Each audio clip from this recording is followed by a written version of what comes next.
Hello friends, welcome to my YouTube channel. இன்றைக்கி நம்ம coffee halwa பண்ணலாம். இது ரொம்ப டேஸ்டியாகவும் ஹெல்த்தியாகவும் அதே மாதிரி செய்கிறது ரொம்ப ஈஸியாகவும் இருக்கும். இது பார்க்கவே பாருங்கள் எவ்வளோ அழகாக இருக்குன்னு. ஒரு கிளாஸி இப்போ ஸ்வீட் சாப்பிட்ற டெம்டிங்காக இருக்கும்போது நம்ம இதை டக்குன்னு செஞ்சிடலாம். அதே மாதிரி ஹெல்த்தி கூட பயப்பட தேவையில்லை. சுகர் பேஷண்ட்க்கு இது நம்ம நாட்டு சர்க்கரை எல்லாம் போட்டு செஞ்சோன்னா அவங்க கூட சாப்பிட்லாம். வாங்க பார்க்கலாம் இது எப்படி பண்ணலான்ட்டு. அதுக்கு நம்ம 1 kg வெள்ளை பம்கின், வெள்ளை பூசணிக்காய் இருக்குல்ல, அதை எடுத்து அதோட தோலையும் சீட்ஸையும் இந்த மாதிரி நல்லா க்ளீனாக ரிமூவ் பண்ணிடணும். அந்த சீட்ஸ் இருக்க ஏரியாலாம் நல்லா நீட்டாக க்ளீன் பண்ணிக்கோங்க. அதுக்கப்புறம் நம்ம கிரேட்டரில் இதை திருகணும். கிரேட்டரில் இந்த பெரிய கண் இருக்குல்ல, பெரிய கண்ணா, அதில் தான் திருகணும். அப்போ தான் நல்லா வரும். இப்போ நம்ம எல்லா பம்கினும் எல்லாம் திருகி எடுத்துடலாம். திருகுறதும் ஈஸியாக தான் வரும். இது கொஞ்சம் ஹார்டாலாம் இருக்காது, ஈஸியாக திருக வந்துடும். இந்த மாதிரி நம்ம எல்லா பம்கினும் திருகி எடுத்துடணும்.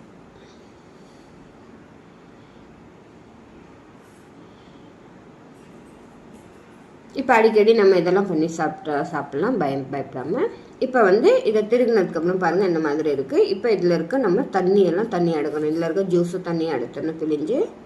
இப்போ இதை நம்ம ஒரு ஒயிட் துணியில் கட்டி நல்லா அமுக்கணுன்னாலும் தண்ணி வெளியே வந்துடும். இப்போ அதெல்லாம் பண்ணாமல் நம்ம கையிலேயே இந்த மாதிரி ப்ரெஸ் பண்ணி எடுத்துடணும். நல்லா நீட்டாக 2-3 தடவை நல்லா டைட்டாக ப்ரெஸ் பண்ணிங்கன்னா தண்ணியெல்லாம் வெளியில் வந்துடும். இந்த மாதிரி சக்கையை மட்டும் இதில் போடணும்.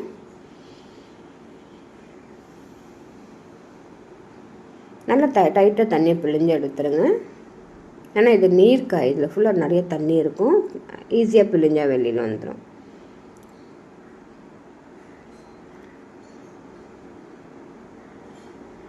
இது அவ்வளோ சத்தானது, உடம்புக்கு ரொம்ப நல்லது. இந்த வெள்ளை பம்கின்லாம் அடிக்கடி சேர்த்துக்கணும் சாப்பாடுலன்னு சொல்லுவாங்க இல்லையா. ஆனால் குழந்தைங்கெல்லாம் அவ்வளோ சாப்பிட மாட்டாங்க. நம்ம கொடுத்தோன்னா தண்ணியாக குழம்புல இருக்கிறதெல்லாம் எடுத்து வச்சுருங்க, சாம்பார்லாம் போட்டோன்னா.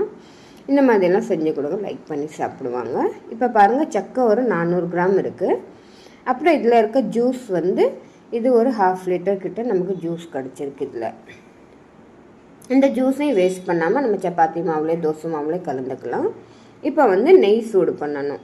நம்ம வீட்டில் காய்ச்சின நெய்யாக இருந்தால் ரொம்ப டேஸ்ட்டாக மணமாக இருக்கும். இது நான் வீட்டில் காய்ச்சின நெய்யில் தான் பண்ணுறேன். இது ஒரு 100 கிராம் நெய் எடுத்துக்கணும். அதை சூட் பண்ணதுக்கப்புறம் அதில் நம்ம கேஷ்யூ நட்லாம் வறுத்து தண்ணியாக எடுத்துகிட்டு அப்புறம் நம்ம இந்த பம்கின் சக்கை மாதிரி இருக்குல்ல, இதை இதில் ஆட் பண்ணணும். கிரேட் பண்ணணும் இல்லையா, அதை ஆட் பண்ணணும். இதில்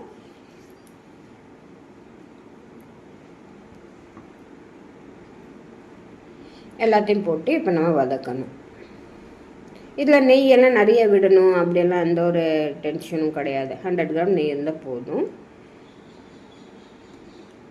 இப்போ இதை நம்ம ஸ்லோ ஃப்ளேம்லேயே வச்சு ஒரு 10 மினிட் நம்ம இதை வதக்கணும். அப்பப்போ மூடி போட்டும் வதக்கலாம். ஆனால் அடி பிடிக்காமல் பார்த்துக்கோங்க.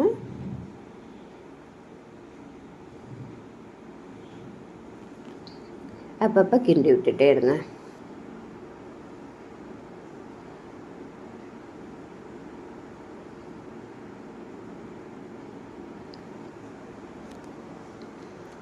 இந்த டைமில் 400 கிராம் பம்கின் சக்கை இருக்கு இல்லையா, இப்போ நம்மகிட்ட அதுக்கு 200 கிராம் நம்ம சர்க்கரை இதில் ஆட் பண்ணணும்.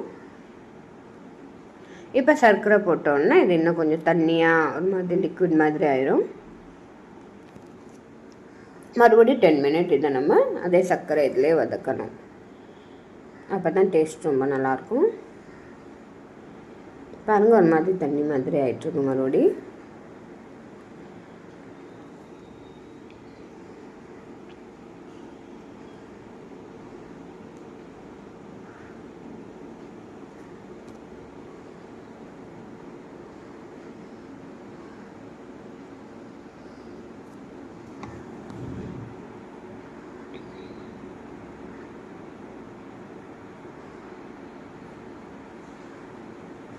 இதில் கட்டி முழுசாக எதுவும் போட்டுறாதீங்க, சாப்பிட நல்லா இருக்காது. இந்த டைமில் 1 பிஞ்சு உப்பு ஆட் பண்ணிக்கோங்க.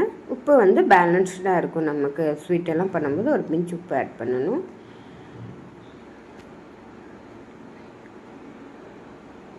இதுக்கப்புறம் 1/4 டீஸ்பூன் போல் நம்ம குங்குமப்பூ ஆட் பண்ணணும். இப்போ வெறும் குங்குமப்பூ கூட போட்டு நம்ம செய்யலாம். ஆனால் கொஞ்சம் கலர்ஃபுல்லாக இருக்கிறதுக்கு நான் கொஞ்சமாக ஒரு பிஞ்ச் கேசரி பொடி இதில் ஆட் பண்ணுவேன். ஃபுட் கலர்லாம் நம்ம நிறைய சாப்பிடக்கூடாது. ஆனால் எப்போயாச்சும் செஞ்சு சாப்பிடும்போது ஒரு பிஞ்சுக்கிட்ட நம்ம போட்டுக்கலாம். ரொம்ப மைல்டாக போட்டுக்கோங்க, ரொம்பலாம் போட வேண்டாம். குங்குமப்பூவில் அவ்வளோ கலர் வரல, அதனால் லைட்டாக ரொம்ப கம்மியாக இந்த டைமில் ஏலக்காய் 3-4 ஏலக்காவை நுணுக்கி போட்டுக்கோங்க.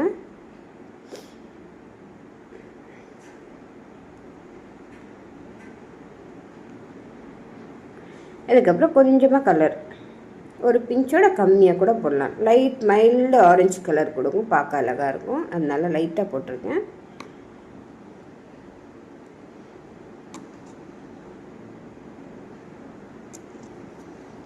இதை நல்லா கிண்டுங்க.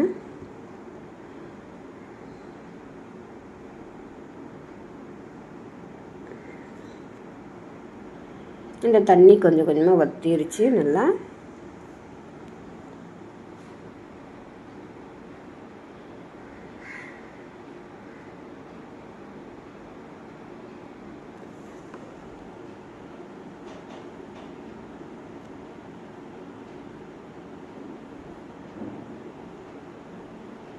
கொஞ்சம் நேரம் நல்லா வற்ற விட்டுருங்க. தண்ணி இன்னும் கொஞ்சம் இருக்குது.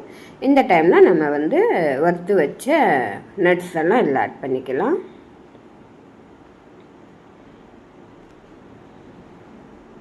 அதை நல்லா கிண்டி விட்டுடலாம்.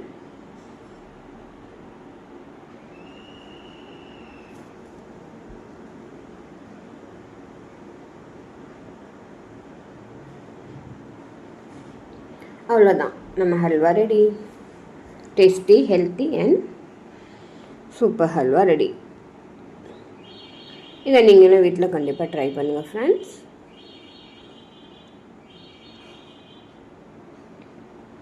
குழந்தைங்களுக்கு நீங்கள் அடிக்கடி இது செஞ்சு கொடுக்கலாம். ஹெல்த்தி தான். சுகருக்கு பதிலாக நாட்டு சர்க்கரை வெல்லமும் நீங்கள் ஆட் பண்ணிக்கலாம்.